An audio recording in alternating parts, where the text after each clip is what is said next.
5.3.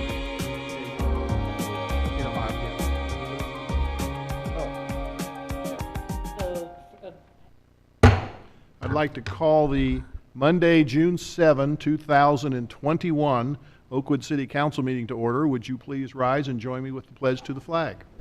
I pledge allegiance to the flag of the United States of America, to the republic for which it stands, one nation, under God, indivisible, with liberty and justice for all. May I have a roll call, please, Lori? Mayor Duncan? Here. Vice Mayor Byington? Here. Mrs. Hilton? Here. Mrs. Turbin? Here. And may I have a motion to excuse Councilmember Stevens, who was unable to attend this evening? So moved. Is there a second? Second. All those in favor signify by saying aye. Aye. Thank you. So ordered. And do we have a report on our minutes of our May 3rd regular session and work session? Councilmember Hilton. Yes, Your Honor. I've reviewed the minutes from both of those meetings, and I found them to be correct and complete, and therefore I move that they be adopted as written. Is there a second? Second. All those in favor signify by saying aye. Aye. Aye. Thank you. So that's also so ordered. Under status reports, we do have 4 additional appointments to our citizen volunteer committees. I'd like to make a recommendation that we appoint Kirsten Howling to the Property Maintenance Board, Elizabeth Cussman to the Budget Review Committee, Kevin Jones to the Beautification Committee, and to reappoint Ted Kircher to the Beautification Committee. Do I have a second? I second. All right. Well, if all 3 of you seconded, all those in favor signify by saying aye. Aye. Aye. Thank you. That is also so ordered. I do have one more status report. According to the National Institute of Mental Health, statistics show that approximately 20%, or 51.5 million of U.S. adults, experienced a mental health condition in 2019. And it is estimated that 10% of all law enforcement calls for service involve a person with a mental illness. In order to equip every officer with the necessary skills to safely and effectively do their job, the Oakwood Public Safety Department has implemented a series of trainings in 2021 focusing on mental health. The first of these trainings, Talk Saves Lives, was recently presented by Dr. Sally Wilson Luther, who is a member of the Oakwood Board of Health, and Leanne Fulford. In this training, officers learned about the warning signs and risk factors of suicide, as well as how to communicate effectively with someone who is thinking about suicide. Luther and Fulford are volunteer board members of the Ohio chapter of the American Foundation for Suicide Prevention and brought the first Out of the Darkness walk to Dayton in 2013. In addition to the Talk Saving Lives training, all sworn safety officer personnel will complete a mental health first aid training course for public safety officers during 2021. The MFFA, Mental Health First Aid course, is designed to provide officers with the ability to recognize symptoms of mental illness and substance abuse, effectively engage a person in crisis, and connect positively with the person in need.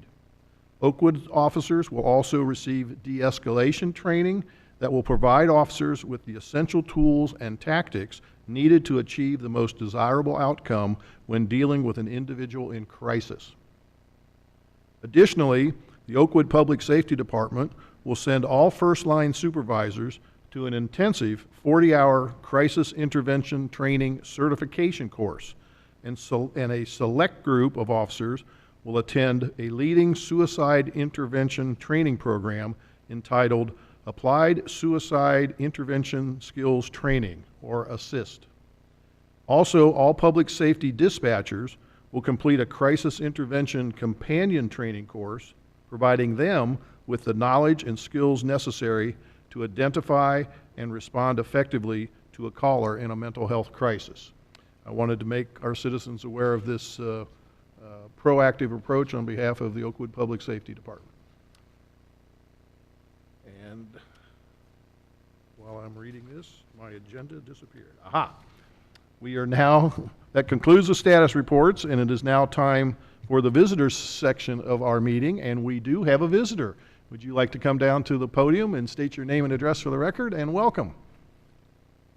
Thank you. Good evening. My name is Christine Robinson. I'm a resident at 36 Telford Avenue. I'd like to propose a change to the traffic flow on the first block of Telford Avenue. For safety and improved traffic flow, I'd like the council to start discussions and research into changing the first block of Telford to one-way traffic only, traveling westbound from Schaefer to Far Hills Avenue. I look forward to working with the council in the future where I can provide documented support for this from my neighbors and hopefully make a positive change to our community. Well, okay, thank you very much. Thank I you. know that as I described to you earlier this evening, we do have a two-person committee of council, Streets and Alleys, I believe is the title of that, and that consists of Council Member Stevens and Council Member Hilton. So I look forward to them, meeting and reviewing this project and then coming back to council with a recommendation. Thank you. Okay, thank you for staying. We appreciate it, and welcome. Is there anyone else that wishes to address council? We have no one on Zoom, correct? Okay. Yes. Okay. And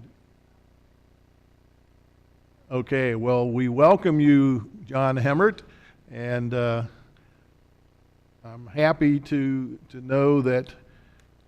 And John, somebody, you need to call me because I want to find out why somebody knocked on my door telling me that I needed to change my energy provider. I await your call, John. Thank you. Okay, I've never talked to anybody via Zoom before, but I see you. Okay. Yeah, I'm here. Sorry about that. Yeah. Give me a call anytime. I think you have my number. Be happy to explain. Okay, I look forward to that. All right. Zoom works. How about that? Okay. All right. You have nothing else to report, I take it. Okay. All right. Well, that will then conclude our visitor section. We will now go to legislation, and Vice Mayor Byington has an ordinance. Yes, Your Honor. This is an ordinance amending Section 145.04 of the formal bidding procedures of the Oakwood Administrative Code to clarify that certain brokered purchases and contracts are exempt from formal bidding requirements. This is an ordinance to update, as I mentioned, Section 145.04E of the Oakwood Administrative Code, which is the city's purchasing and contracting ordinance. It was introduced with a first reading at the May 3rd, 2021 council meeting, and this will be the second reading. For many years, the city has obtained insurance and other employee benefits through brokers who are familiar with the local market and who have a contractual fiduciary duty to act in the best interests of the city. These broker services contracts have always been exempt from competitive bidding as contracts for professionals or personal services, and the underlying benefit contracts have been included in that exemption. However, council wishes to add a specific exemption for the underlying benefits contracts. This will avoid any specious arguments that the broker contracts might be exempt while the underlying contracts are not. The motion that I make is that this is the second reading of this ordinance, and I move that council adopt it this evening. Do we have a second? Second. Do we have any questions or comments for Vice Mayor Byington?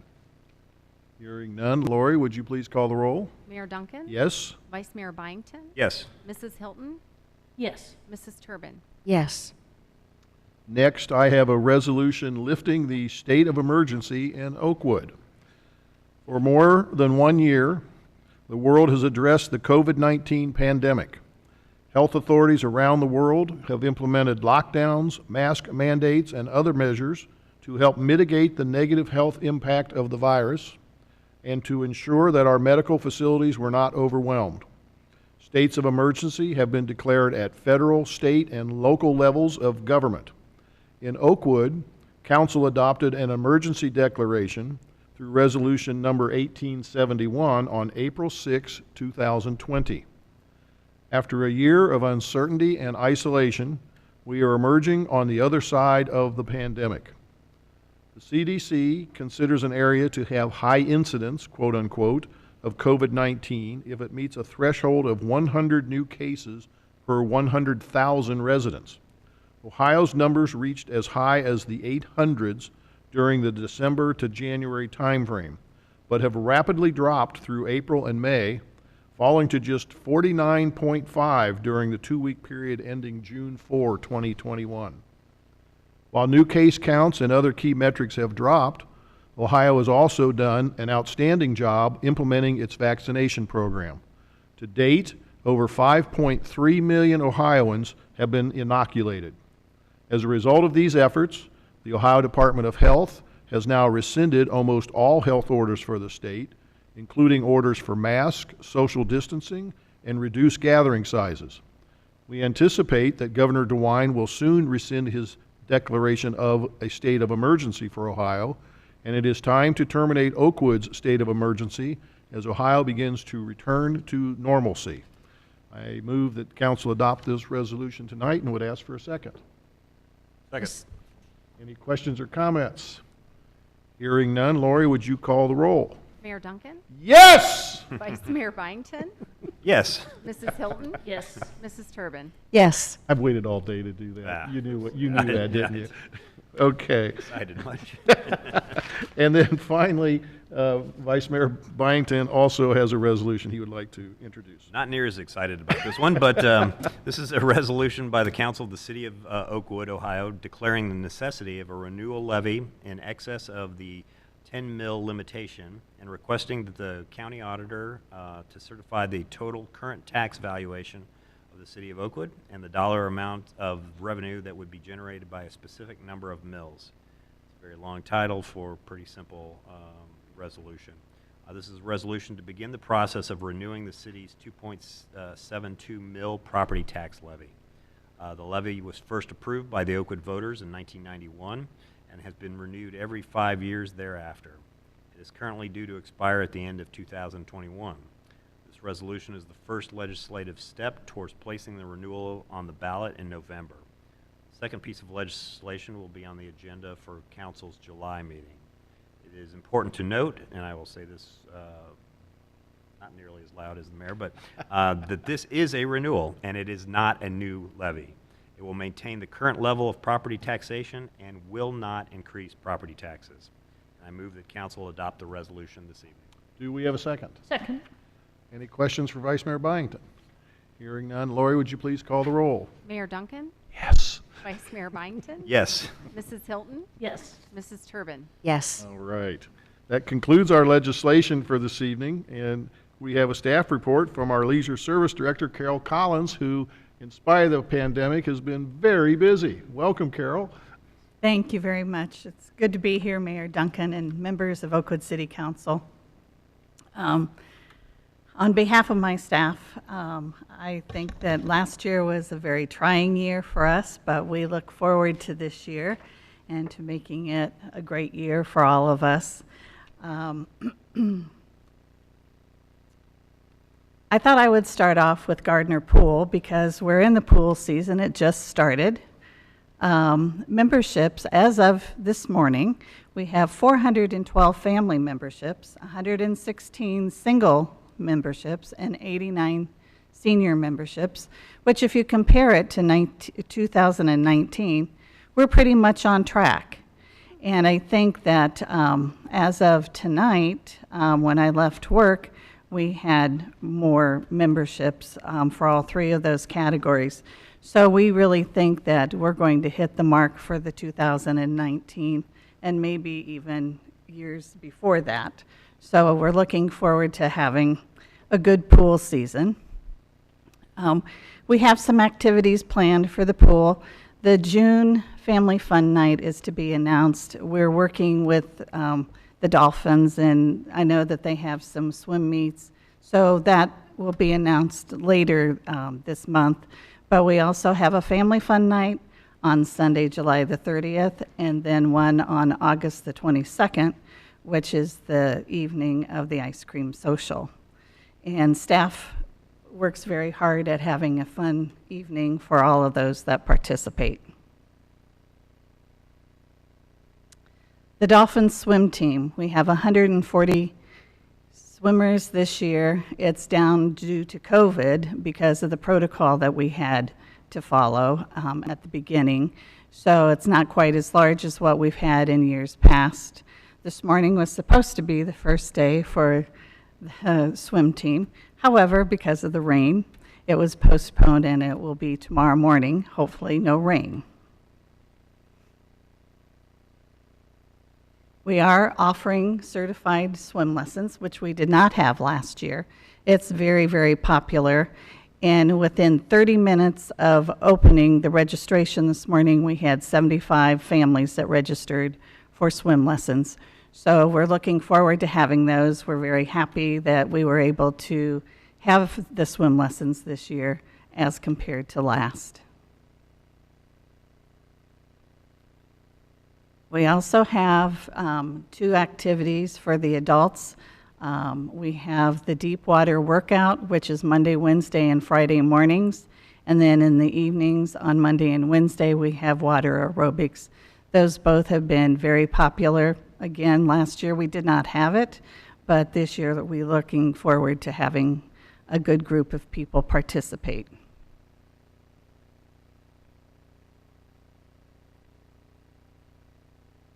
As far as OCC camps and activities, these are some of the activities that we have planned for this summer.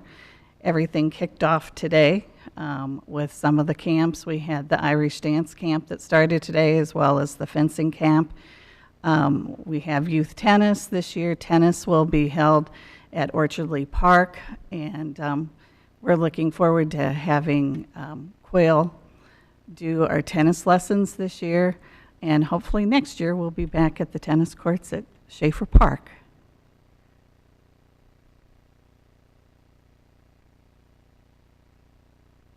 And then we can't forget the adults. We do have tennis lessons for the adults, but the rest of those are pretty much activities as far as exercise programs go. And those are all a go and have been very popular. And we've done a lot of things virtually, but now everybody's coming back to the OCC, which is great. It's good to see a lot of the participants that we've had in the past that we've not seen for the last year.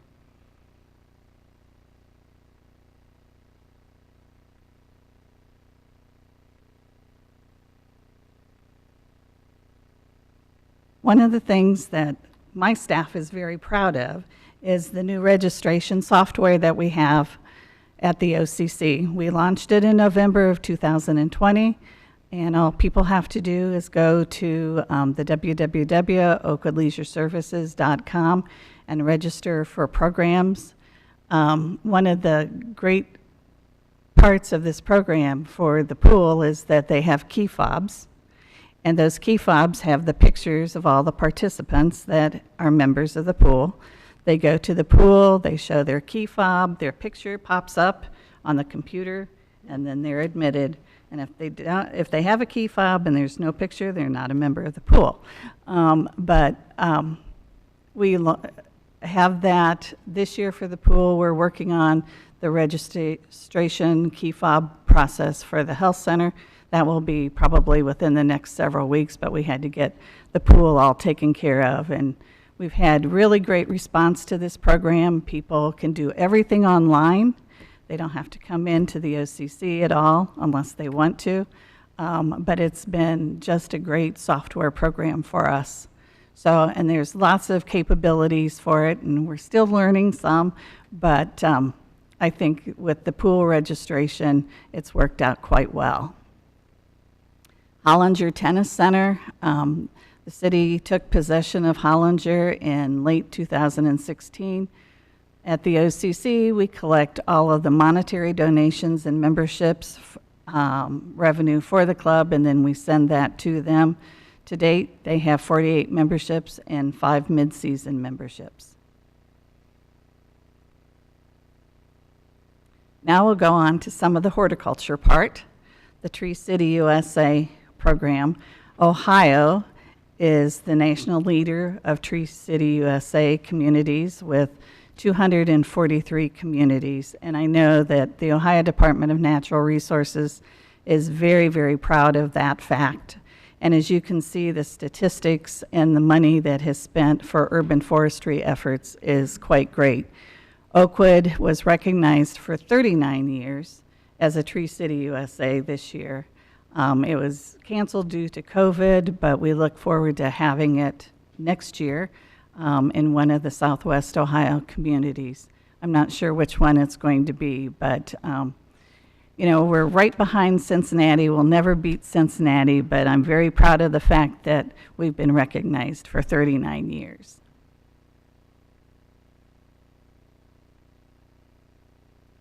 Last year's Johnny Appleseed tree planting project was very successful.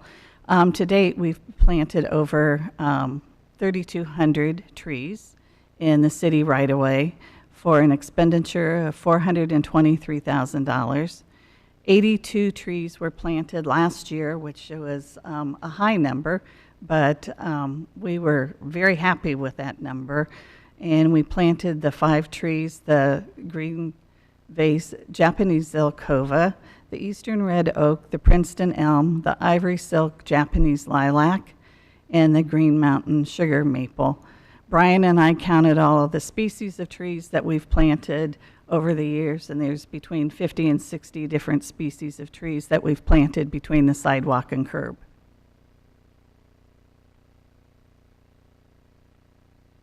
But part of the Tree City USA program is the Arbor Day Celebration. And what we have done over the years, the third graders from Harmon and Smith go on a treasure hunt. They go to different locations around the school and look for different varieties of trees that are in Oakwood. They have a booklet that they have that describes all of the characteristics of the trees. And this year we added a coloring contest because of COVID, and we wanted the kids to participate in that, and we offered the coloring contest for kids in kindergarten through 6th grade, and we had over 100 entries, which was great. We hope that we can do that on a yearly basis, but it was very popular. The third graders were excited about the treasure hunt. They received a sapling of an eastern red oak when they got finished with that program. And, you know, we see little sticks all over the community now. So there was probably 175 of those little saplings that were given out.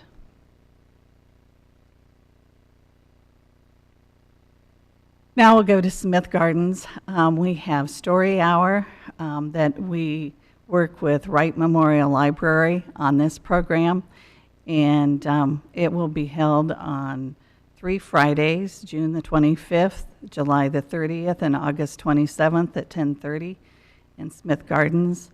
One of the librarians from the library will be telling stories in the gardens, and in case of rain, it will be held in the garden house.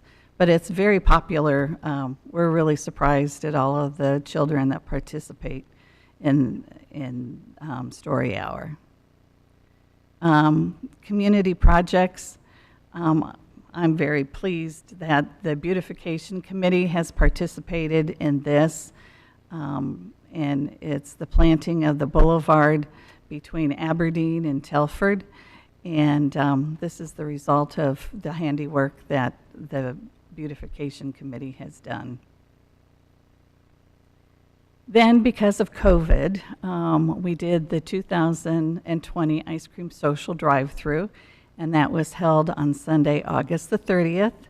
We had entertainment, and then people could drive by and get a cup of ice cream, which was very popular. We gave out over 800 cups of ice cream that evening.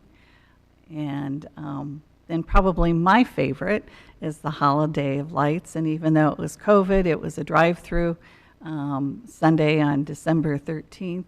It was just a magical night. We decorated Chance Avenue and had luminarias decorating the city.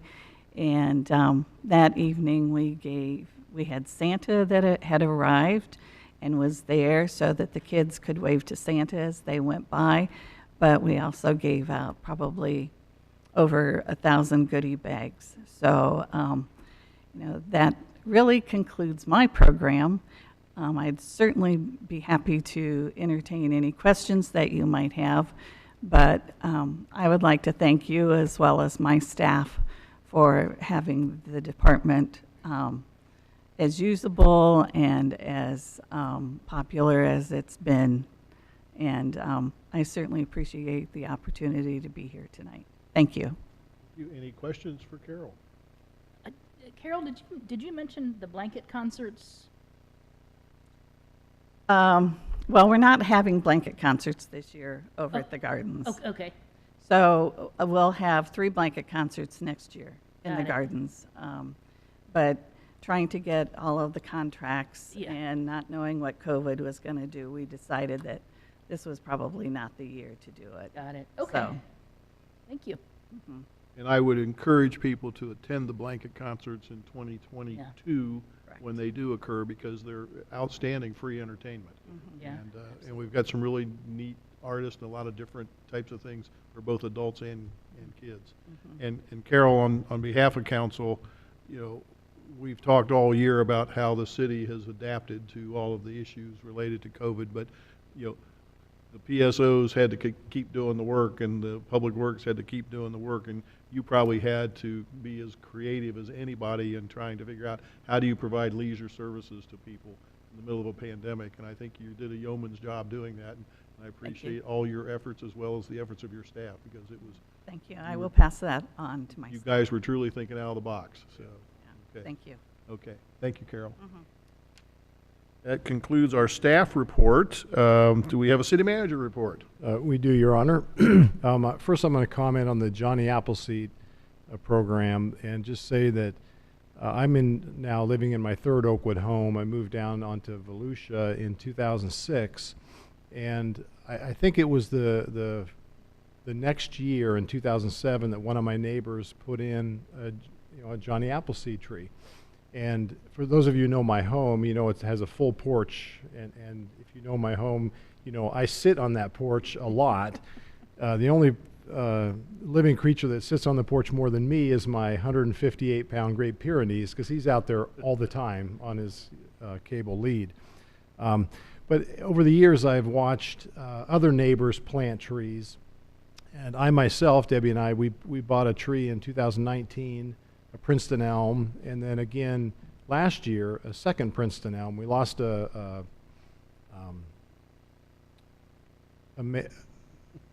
maple, yeah, and we plan to buy another one this year.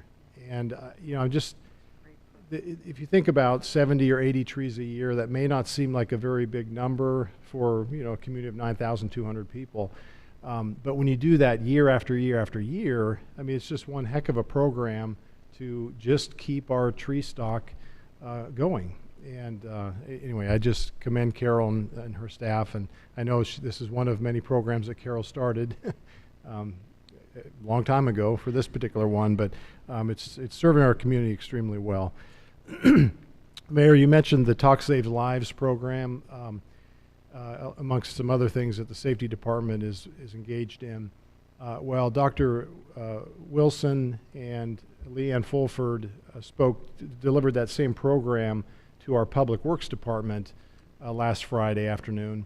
And I was there for the event, and it lasted about an hour. And we chose to present it to that group. About 30 or so folks were there for 2 reasons. One, for their own information, because it's an excellent program to educate on suicide and importantly suicide prevention and signs and signals, and they talk about what one human being can do in terms of helping another, in terms of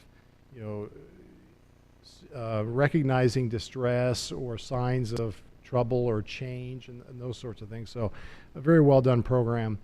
The second reason, in addition to helping our employees, if you think about the Public Works Department, they are out and about our community every day. none of the line workers down there are sit in the office and do anything. I guess our 2 mechanics maybe, but the rest of the folks are out in the community, and those that collect our refuse and recyclables, they're 4 days a week, year round. They are out in our community, and they interact a lot with our citizens, and so we wanted to empower them all with information. Again, to maybe they just one employee can help one citizen in a time of need, and and that can make a big difference. So I wanted to share that. Also, those 2 women are amazing. Just another example of the type of citizens we have in Oakwood. And interestingly, they both moved here right in the same year, so they both lived in Oakwood for 35 years. Dr. Wilson's she's the vice chair of our Board of Health. She worked a 30-year career with the Kettering Health Network as an anesthesiologist. Leanne Fulford started the Care Walk 20 years ago, and I think a couple years ago they had raised cumulatively over $250,000, for breast cancer research and education. Together, the 2 women started the Out of the Darkness Walk here in Oakwood in 2013, and it grew. It was, of course, unfortunately canceled last year, but in 2019 we had over 2,000 participants, so it's much larger than Oakwood, so it's a Dayton region event.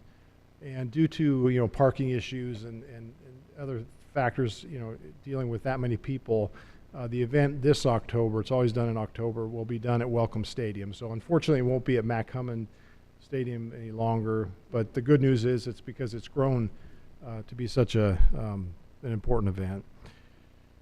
2 other quick things.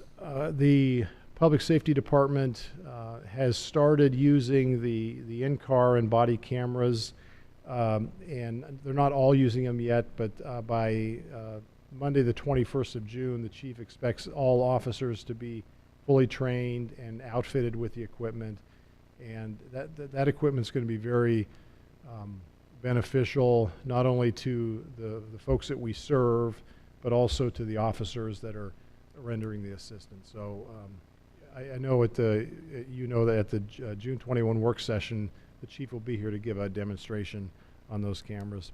And finally, for those who pay attention to our refuse vehicles as they drive around Oakwood, we have a couple new refuse scooters. They look a bit different than the old ones, but they're on the streets now. And we have a new refuse packer that we just put into service last week. So major investment in capital equipment, but obviously very important equipment to provide our services. That's all I have. Any questions for our city manager? All right, it's now then time for council comments. I know Councilmember Turbin has an interesting report she wants to share with us. Thank you, Your Honor. I do have to say it was wonderful to see activity in Oakwood again once we had the reduced COVID quarantine guidelines. At the last council meeting, I had mentioned that the Oakwood Historical Society was very hopeful that the 3rd graders could return for their annual field trip at the Long Romspert Homestead and House Museum. And I am pleased to tell you that that event did take place, and I actually have some pictures here for you. It was actually 3 days of learning, fun, and games. The children learned about life in early Oakwood before electricity, before running water, before the internet, before cell phones. They also learned what children wore, about daily chores, and even some games. The 3-day event included both the schools from Smith and Harmon. It had 6 teachers, 11 volunteers, and 145 students as they rotated throughout the days with 6 different sessions for each group. And at the end of the day, the children all lined up single file and walked back to their school, rain and all, and of course with the teachers monitoring them, and they were very happy but very tired. It really was a wonderful event, but really the thank you notes were really the icing on the cake for us, and I'd like to read just a few of them. Thank you for the tour. I never knew how cool it was. I thought it was just a house that was a museum. Thank you so much for all the amazing assistance. Learning how people used to not have electricity or internet inspires me so much. Thank you so much for helping me learn about Oakwood history. I loved the clothing, the games, and all the rest of it. The tour was amazing, and I hope to come back again soon. And this was my personal favorite. The tour was just really fun, and I'd like to go back this summer, or any time in 2021, or any time throughout my life. And so I'm happy to report that the Historical Society is grooming future historians to preserve and protect the history of Oakwood for future generations. So it was great. Thank you, Your We Honor. need to get that kid a life membership form, right? All right. That was a good report. Thank you, Councilmember Turbin and Councilmember Hilton.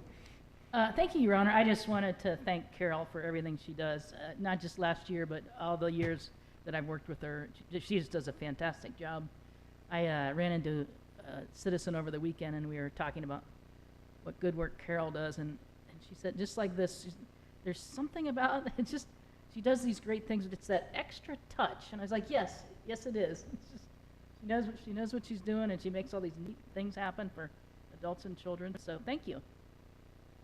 Vice Mayor Byington. Just wanted to mention that last weekend was the first weekend for the Oakwood Farmers Market. If you haven't had a chance to go, I encourage you to get out there. There were a lot of folks. It was a beautiful sunny day.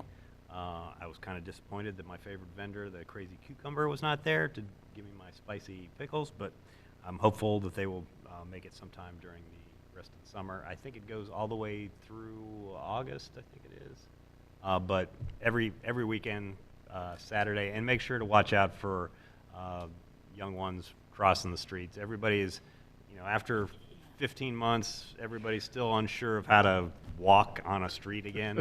And they're so excited to see everybody smiles that they're not really paying attention. So just drive slow through Oakwood. That's it. I did go there Saturday with my granddaughter, and her money that she has a new job now is burning a hole in her pocket. And she did Purchase recycle. some She stuff. did spread some of the wealth around. So it was a very nice event. There's a really diverse group of, definitely. Of vendors also. We went down to the 2nd Street Market, and our vendors are way better than what they had down at 2nd Street Market. They had a I few would more agree. than we did because it's longer. Right. So anyway, I just had several things. We had a resident contact me several months ago and wanting to do something special for our unique public safety officers and the department, and wanted to thank them for all the service they give to the citizens of Oakwood. And so last month, they came down to the city building and had made individual Dorothy Lane Market gift baskets about this big around, as well as Flyboy gift certificates, which they gave to every single public safety officer and every dispatcher. And we just thought that was a really nice gesture on behalf of that citizen, and clearly the few PSOs that I've talked to since really thought it was a nice gesture, and they were very appreciative of that gift. Secondly, I want to congratulate the Oakwood High School Girls Division II track team for winning the state championship.